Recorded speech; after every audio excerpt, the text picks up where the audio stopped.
या श्रीस्वयं सुकृतिनां भवनेष्वलक्ष्मी पापात्मनां कृतधियां हृदयेषु बुद्धि श्रद्धा सतां कुलजनप्रभवस्य लज्जा तां त्वां नताः स्म परिपालय देवि विश्वम्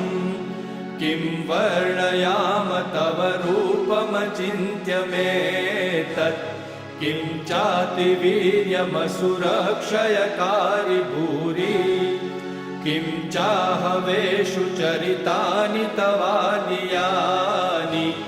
सर्वेषु देवसुरदेवगणादिकेषु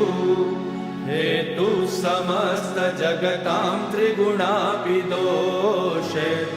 न ज्ञायसे हरिहरादिभिरप्यपारा